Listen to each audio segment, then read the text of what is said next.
Tonight, breaking news as we come on the air, we have learned about the last words of Pope Francis, what he asked about and what played out during the final moments of his life. Tonight, the global outpouring for Pope Francis now lying in the open wooden casket, the simple casket he asked for. The Swiss Guard standing watch in his chapel in his modest residence. The Vatican describing his final moments, what he asked about before that last surprise appearance in St. Peter's Square. The question to his nurse just before greeting thousands of followers. Then hours later, his last words and his parting gesture to his nurse. Also tonight here, what we're now learning about the conclave, the Cardinals, and that secret ritual to elect a new pope. How long could it take, and what we know about those who will vote already. James Longman standing by live at the Vatican tonight.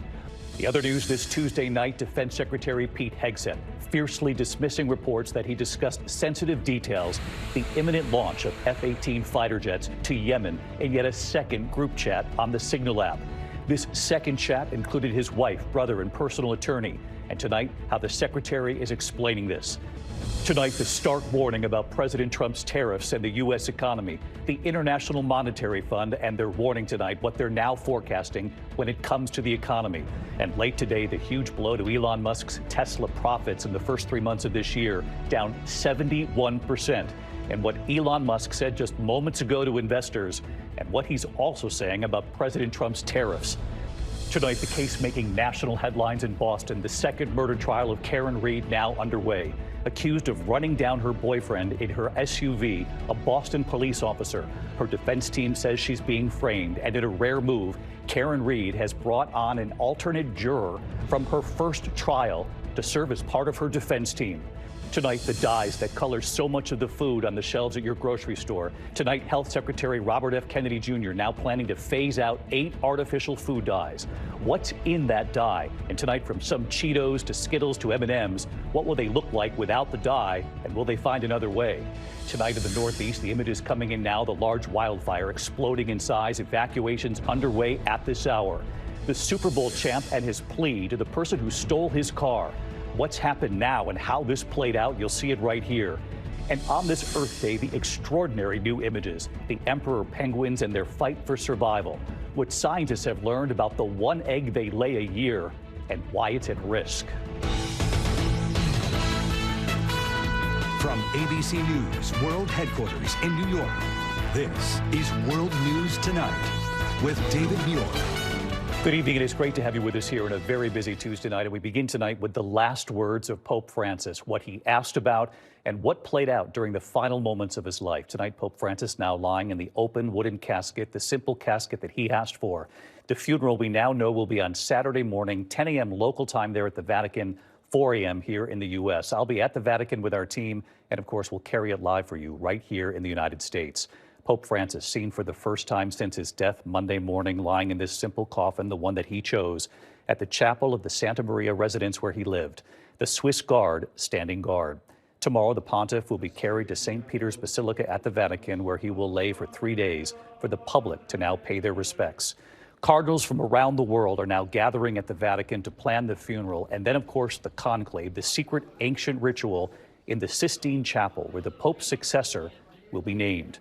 The Vatican describing tonight the Pope's final moments, what the Pope asked about right before this last surprise appearance right here in St. Peter's Square. The question to his nurse just before greeting the thousands of followers right there. And then hours later, his last words and his parting gesture to that nurse. And tonight, what we're now learning about the conclave, the Cardinals who will choose the next Pope, how long it could take, and what we know about those who will vote already. ABC's chief international correspondent James Longman leading us off from the Vatican again tonight.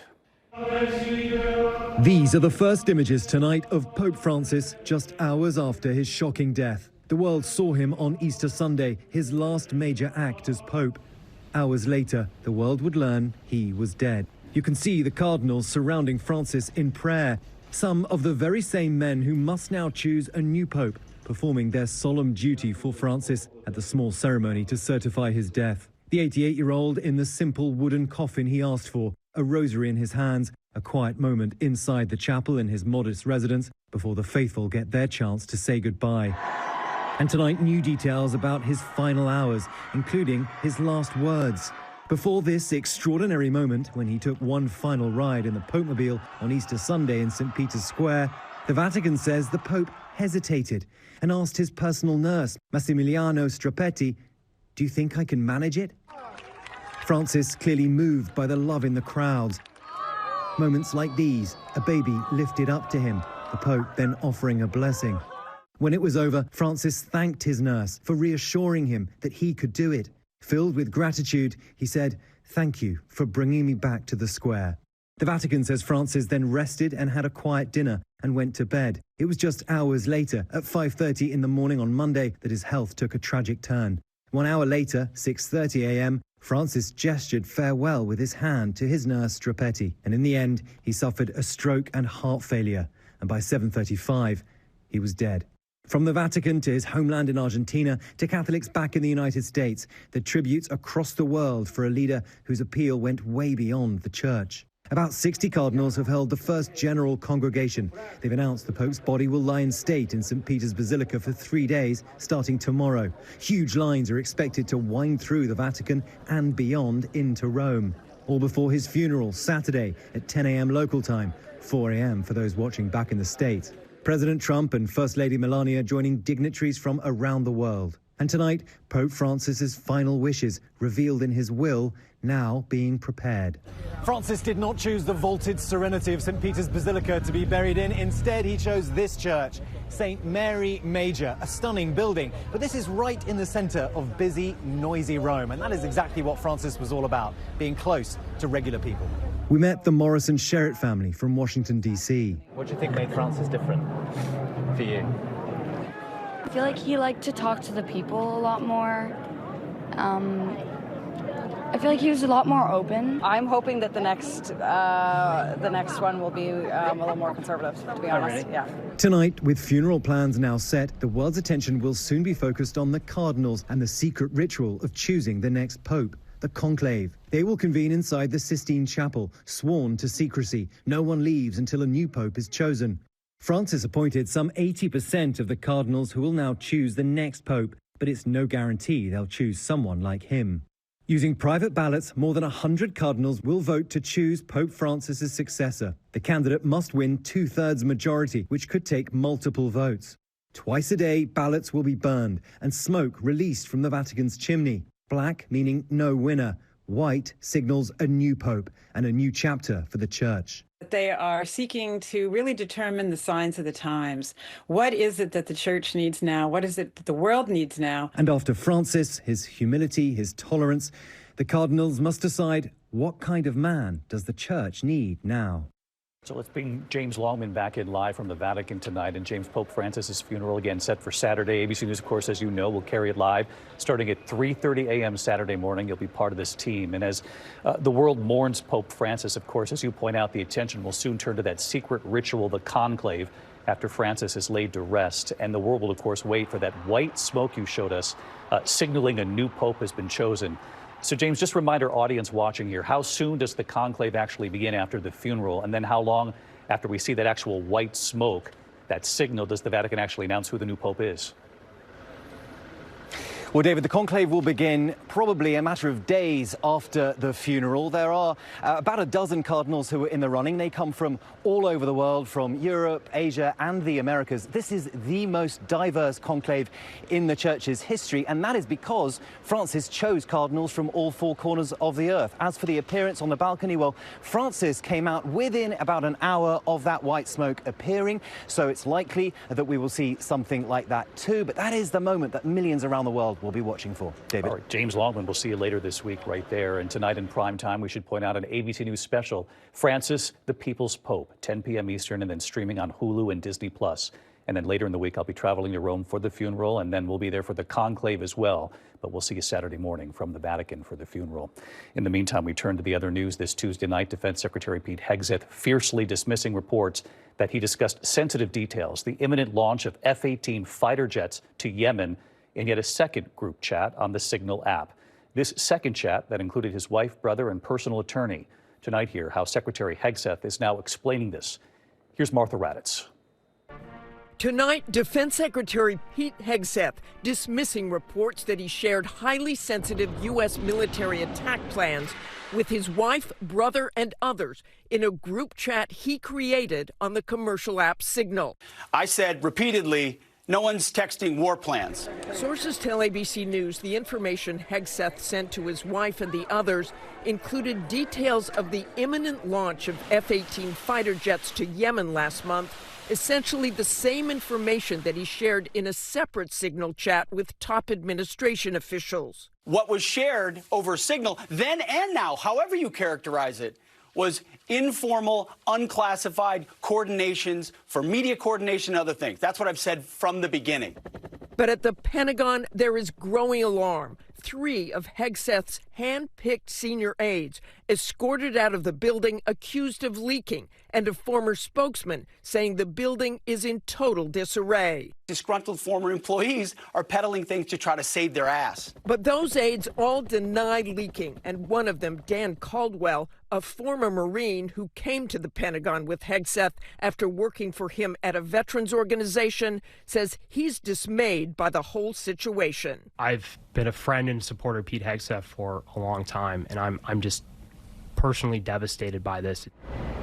And David, tonight officials telling us that those attack plans Hegseth shared were sent to him by the CENTCOM commander overseeing the operation in Yemen, but the general sent the plans to Hegseth through a highly secure communications network, as he should. David? Martha Raddatz live in Washington. Martha, thank you. Now to the stark warning about President Trump's tariffs and the U.S. economy from the International Monetary Fund, what they're now saying about what could happen to the U.S. economy and growth.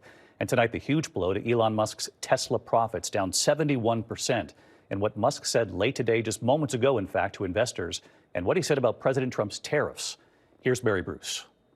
Tonight, a stark warning from the International Monetary Fund. President Trump's tariffs will slow down economic growth around the world, with the United States taking a significant hit. It comes as Wall Street is heading towards its worst April since the Great Depression in 1936, and as the White House tries to reassure anxious investors. Treasury Secretary Scott Bessent telling a J.P. Morgan conference he expects a, quote, de-escalation of the trade war with China, saying the current situation is unsustainable. But the administration sending mixed signals about the state of the talks with China.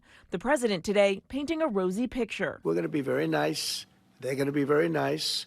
And we'll see what happens. But ultimately, they have to make a deal. I think it's a process that's going to go pretty quickly. But behind closed doors, the Treasury Secretary telling J.P. Morgan something very different, acknowledging China is going to be a slog in terms of negotiations. Mr. President, you said you're ultimately going to make a deal with China, but where do things stand right now? Have you talked to him? The Secretary said these negotiations are going to be a slog. My relationship with President Xi is great. So you've talked? It's been great for a long time. We've had a very good relationship, and I think we'll make a deal with China. The president today also making a point of saying he has no intention of firing Federal Reserve Chairman Jerome Powell. Yesterday, the Dow taking a dive after Trump attacked Powell on social media, calling him a, quote, major loser. The president now seeming aware his knocks on the Fed chief can rattle global markets. I have no intention of firing him. I would like to see him be a little more active in terms of his idea to lower interest rates. Stocks have been on a roller coaster ride since Trump announced his tariffs, with one company seeing a notable plunge in profits. Tesla tonight announcing its profits have plunged a staggering 71% in the first quarter of this year, since CEO Elon Musk took a major role in the Trump administration. The company acknowledging, quote, political sentiment likely played a role. Musk, who has taken a chainsaw approach to slashing tens of thousands of federal jobs, tonight telling Tesla investors he will soon be spending a lot more of his time focused on his business. I think I'll continue to spend, a day or two per week on government matters for as long as the president would like me to do so, and as long as it is useful. But starting next month, I'll be allocating far more of my time to Tesla. And now that the major work of establishing the Department of Government Efficiency is done.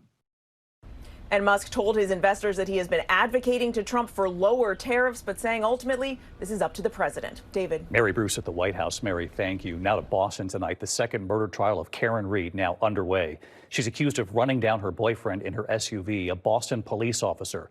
Her defense team says she's being framed. And tonight, the rare move, the alternate juror from the first trial, now on Karen Reed's defense team. Here's Matt Gutman.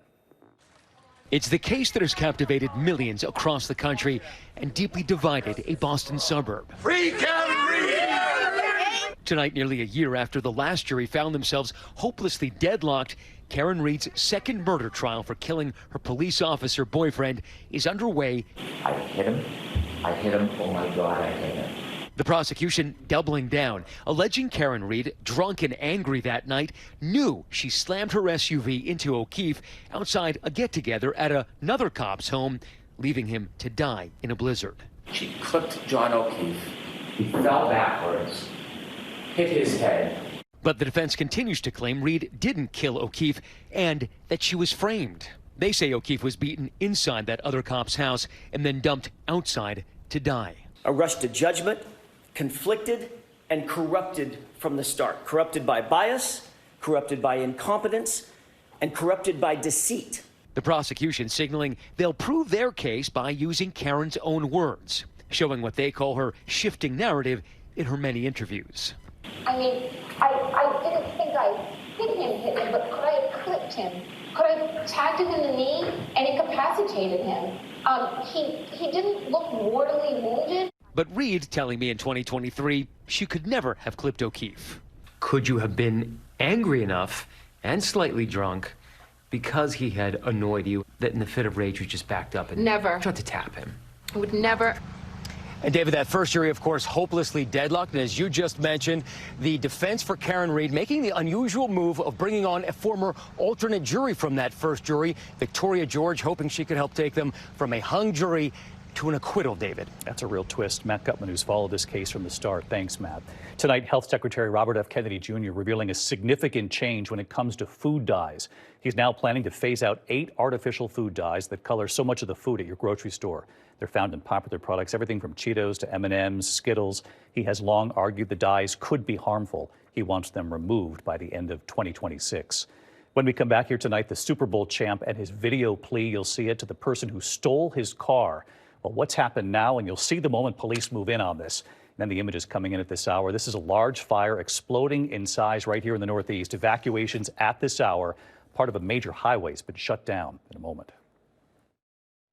Tonight, we're tracking these images, a large wildfire burning out of control. This is Ocean County, New Jersey. Mandatory evacuations underway in parts of Ocean Township tonight. More than 1,200 acres already burned. Authorities have closed down parts of the Garden State Parkway at this hour. When we come back tonight, the Super Bowl champ, his video plea to the person who stole his car. He said he wouldn't press charges, but then you're going to see the moment police rush in on this. To the Index, Philadelphia Eagles star A.J. Brown and his plea to the person who stole his car, saying, "I'll make a deal with you." This is the video. He says, "Just bring it back." Camden County Police had other plans, finding the vehicle in Camden, New Jersey. The suspect has been arrested tonight. When we come back here on this Earth Day, what the emperor penguins are now facing, you'll see the stunning images after the break. On this Earth Day, what the emperor penguins now face. In the new National Geographic docuseries, Secrets of the Penguins, from ABC's parent company Disney, Nat Geo explorer and cinematographer Bertie Gregory following colonies of penguins for months at a time. This wind's starting to crank up. In Antarctica, emperor penguins only lay 1 egg a year, and they keep it warm by passing it from mother to father. The egg's so fragile and the conditions so brutal, eggs cannot touch the ice for much more than a minute. The docuseries capturing behaviors for the first time ever on camera. Mother and father practicing passing the egg with small pieces of ice. And in this first of its kind footage, the chicks making their way to a 50-foot cliff before diving in for food. I can't believe it. She's made it. One after another. Scientists say it's a sign of the penguins' resilience. Tonight, the penguins and those defining milestones now captured on camera on this Earth Day. The penguins and their determination. Good night. Thank you for making World News Tonight with David Muir, America's most watched newscast.